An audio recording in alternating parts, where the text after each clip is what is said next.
Hello everyone and welcome to today's video. Today I'm now going to be talking about the NASCAR Xfinity Series and the Cup Series at Las Vegas.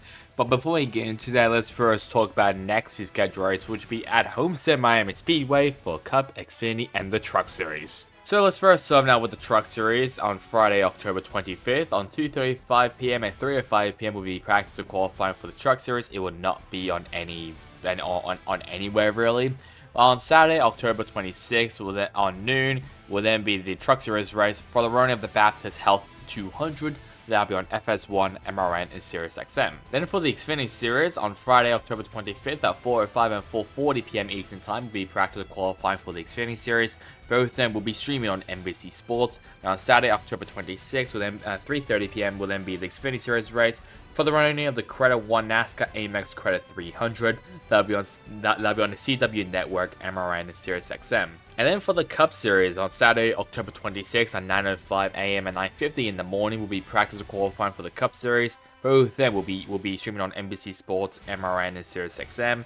Then on Sunday, October 27th at 2:30 p.m. will then be the Cup Series race for the running of the Straight Talk Wireless 400. That'll be on NBC, streaming on NBC Sports, MRN, and SiriusXM. Let's now have a look now at the Xfinity Series results. And the winner of the NASCAR Xfinity Series at Las Vegas is AJ Allmendinger, followed by Ryan Sieg, Justin Allgaier, Chandler Smith, Parker Kligerman, Jesse Love, Riley Herbst, Cole Custer, Sheldon Creed, and Austin Hill ran out the top 10. Then Corey Heim, Daniel Dye, Eric Amrola, Sam Mayer, and Josh Williams ran out top 15. Well, I guess one thing I can talk about is on one of the restarts, it looked like Taylor Gray either missed a gear or something happened to him, but he spun out on the basically as soon as it went past the restart zone, and it was just the weirdest thing ever. And it definitely looked like it was a missed gear, so he just did a lazy spin into the outside wall. Pretty disappointing for Taylor Gray, who was just announced to be going up to Joe Gibbs Racing, driving the number 54 car. So it's not really a good way, to start. I'm trying to think how to really use the word, but it's not really a good a good time to miss the gear or to spin out on the day, or basically I should say on the week of when you get announced to be going to Joe Gibbs Racing in the Xfinity Series next year. So pretty disappointed there for Taylor Gray, but still an alright showing there. But let's now have a look at the other finishes outside of top 15, and there's very not a lot happened on this race, I would be honest. Sammy Smith, the only playoff driver down outside of the top 15, finished down in 32nd. Yikes. I mean, he did not have a good day. I mean, he was leading at some points during the race, I'm pretty sure at the very beginning of the race, but mechanical failures and salt on the track and all that other stuff kind of put an end to his day. So he finishes out in 32nd. And I guess maybe the biggest one as well, I should say the other biggest one, other than Taylor Gray, finished down in 33rd, Shane Van Gisbergen. I mean, I don't know what is with this track and Van Gisbergen, but I think this is also his second bad race at Las Vegas. I think there was obviously one, there was obviously Las Vegas at the very beginning of the season where I think he had an engine problem. Here, it was a fuel pump. Luckily, he was able to come out, I'm pretty sure, and continue the race, but still not really the best result there for Van Gisbergen, and as well, no one failed to qualify. Let's now have a look now at the Xfinity Series standings. So this is what the standings now looks like after Las Vegas. AJ Allmendinger has now locked himself into the championship full at Phoenix, followed by Justin Allgaier, who's now plus 32, so he's technically should be safe. Cole Custer plus 16 and Chandler Smith plus 8. Then outside of the top 4, we have Austin Hill minus 8, Jesse Love minus 13, Sam Mayer minus 23, and Sammy Smith, who's in a pretty deep hole right now, minus 53 below the cut line. Let's now have a look now at the Cup Series results. And the winner of the NASCAR Cup Series at Las Vegas is Joey Logano, followed by Christopher Bell, Daniel Suarez, William Byron, Alex Bowman, Warren Trudeau Jr., Ross Chastain, Denny Hamlin, John Nemechek, and Chris Buescher ran out of the top 10. Then Kyle Larson, Bubba Wallace, Kyle Busch, Corey LaJoie, and Harrison Burton ran out the top 15. Well, there were quite a lot of playoff drivers that had problems, mainly Blaney, Elliott, and Tyler Reddick. It was actually all involved with one wreck. And it was a strange wreck. The 2024 season of NASCAR keeps throwing out weird curveballs. Like, who had on their bingo card coming into this year that there was going to be a flip at Las Vegas out of all bloody tracks? Yes, we had a flip at Las Vegas Motor Speedway. Basically, coming out of turn 4, Truex and Elliott kind of squeezed Tyler Reddick into the outside wall, and though Truex kind of got tight and washed up, Reddick spun out, Elliott also spun out, including Brad Keselowski as well, and on that little dirt pavement, Tyler Reddick went over and flipped. It was only one flip, so it wasn't like catastrophic, but at least it didn't land on its roof.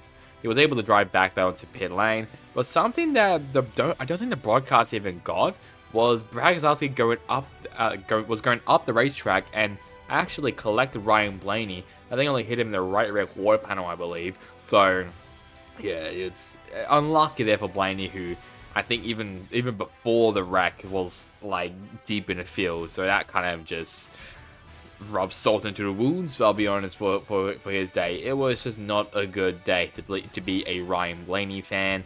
But yeah, it was just not a good day for those three playoff drivers. But yeah, now and as well, I also want to talk about the winner as well, Joey Logano.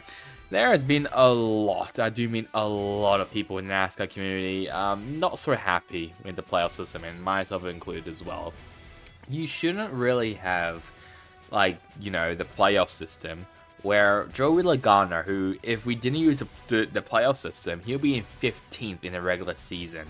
So with him down in like in what 15th now, maybe like 14th or 13th maybe, and to be and now to be advancing to the championship 4 over the drivers like Christopher Bell, Kyle Larson, Tyler Reddick, Denny Hamlin, it's kind of like it's kind of just a slap in the face in my opinion. So I'm not a fan of it. I mean, it's cool that Joey won, kind of. But at the same time as well, there's now the conspiracy that every single time that there's an even year, Joe Logano will be in the Championship 4. That's what's happening right now. He's now in the Championship 4 once again, and potentially looking for another championship. So, yeah, it's not going to be nice. I just know it's not going to be fun when Logano wins the championship and everyone on Twitter is going to be melting and having an absolute meltdown, which is, I'll be honest, is just fair because that is stupid. But that is how that works, sadly, even though I'm not a fan of the playoff system. If you also don't know as well, they're also bringing the playoff system, the Supercars series are also basically bringing the playoff system as well into Supercars, which I'm also not a fan of, but luckily it's not really like a win-your-in system. I don't want to explain it, it's stupid. But yeah, Joe Logano, first driver to lock himself into the Championship 4 at Phoenix. Let's now have a look at the other finishers outside of the top 15. Zane Smith, he was very impressive. I mean, I can tell that he has improved drastically throughout this entire year. So I'm very proud of Zane Smith. Justin Haley as well, he was in the top 10 for a bit as well. And also got some stage points as well.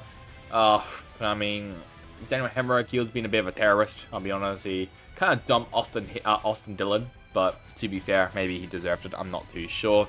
But it was a pretty hard hit, I'll be honest, for Austin Dillon. I mean, it might maybe be the hardest hit we've maybe seen in a next-gen car, but it was pretty hard.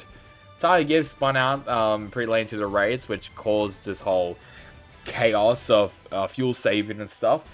Ryan Blaney, Chase Elliott, 32nd, 33rd.